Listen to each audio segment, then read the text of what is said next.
नमस्कार मित्रांनो, आज मी तुमच्या समोर एक वेगळ्या विषयावरची कविता घेऊन येत आहे. अशा समाजाविषयी, त्या समाजाला आपल्या समाजाने लाथाडलं आहे, आपल्या समाजातून हद्दपार करण्याचा प्रयत्न केला आहे. या समाजातली माणसं आज आपल्याला भीक मागून खाताना दिसत आहेत. कुठे सिग्नलवर, कुठे टोल नाक्यावर, कुठे रेल्वेमध्ये भीक मागून आपला उदरनिर्वाह करण्याचा प्रयत्न करत आहेत. अशा या माणसांना कोणताच अधिकार नाही. मग त्यांनी जगायचं कसं?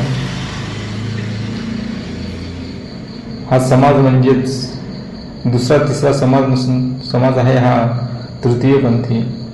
या तृतीयपंथींनाच कोणी छक्का म्हणतं, कोणी हिजडा म्हणतं, कोणी गर्दगुले म्हणतं. माणसाच्या तोंडामध्ये जे येईल ते शब्द त्यांना वापरले जातात.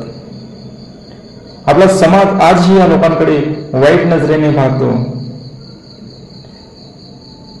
लोकांना असं वाटतं की ही लोक आपल्या समाजातली नाहीतच, पण छक्का म्हणून जन्माला येणं हा त्याचा काही गुन्हा नाही, हे नैसर्गिक आहे. अशा या समाजाची आज खूप हालाकीची परिस्थिती आहे. ना त्यांना घर, ना त्यांना दार. मग या समाजाने जगायचं कसं? तर अशाच या समाजाविषयीच्या भावना, या समाजाविषयीचं दुःख मी माझ्या या कवितेतून मांडण्याचा प्रयत्न करत आहे. खरं तर हा समाज राजे महाराजांच्या काळात या समाजाला खूप मानाचं स्थान होतं. आपण महाभारतात बघितलं असेल, ज्यावेळी पांडव अज्ञातवासात होते त्यावेळी अर्जुनाने देखील तृतीयपंथीचंच रूप घेतलेलं होतं. परंतु अलीकडे ज्यावेळी इंग्रजांचे राज्य आपल्या भारतावर आलं आणि आपल्या भारतावर ज्यावेळी इंग्रजांचे राज्य आले त्या दिवसापासून, त्या वेळेपासून या समाजाला कायमचं डावललं गेलं, ते आज तागत. तर त्यांच्या जीवनावर आपण एक कविता सादर करत आहोत. कवितेचं नाव आहे आम्ही का तिसरे. आम्ही का तिसरे. कुणी छक्का, कुणी हिजडा. कुणी छक्का, कुणी हिजडा, गर्दगुले कुणी तिसरा. साराच समाज नव्हता आम्हाला. देवाची करणी, दोष द्यायचा कुणाला. छक्का म्हणून का कमी लेखता आम्हाला. माणूस म्हणून जगावंसं वाटतंय, जीव लावणार कुणीतरी असावंसं वाटतंय. माणूस म्हणून जगावंसं वाटतंय, जीव लावणार कुणीतरी असावंसं वाटतंय. पण पावलोपावली छक्क्याच्या नावानं आमचा उदो उदो केला जातोय.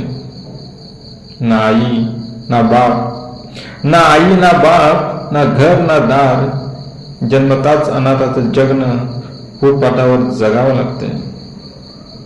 हिजडा म्हणून समाजाने लाथडलं. पोटच्या आई बापांनीही लाथ मारून घराबाहेर काढलं. टिचभर पोटासाठी उरली सुरली बेसीवर टांगली. भीक मागण्याचं लोढणं मग गल्ल्यात अडकवलं. समाजाने आमच्याही भावनांचा विचार करावा. समाजाने आमच्याही भावभावनांचा विचार करावा.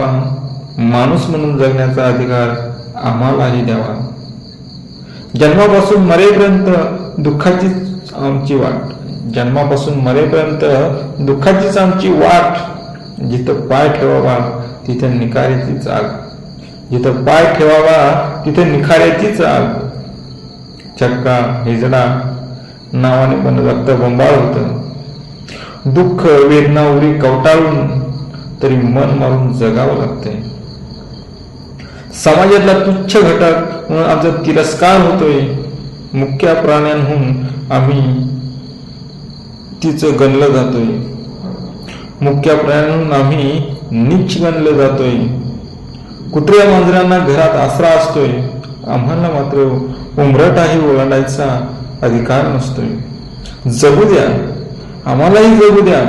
चक्का हिजडा म्हणून नव्हे, माणूस म्हणून आम्हालाही जगू द्या.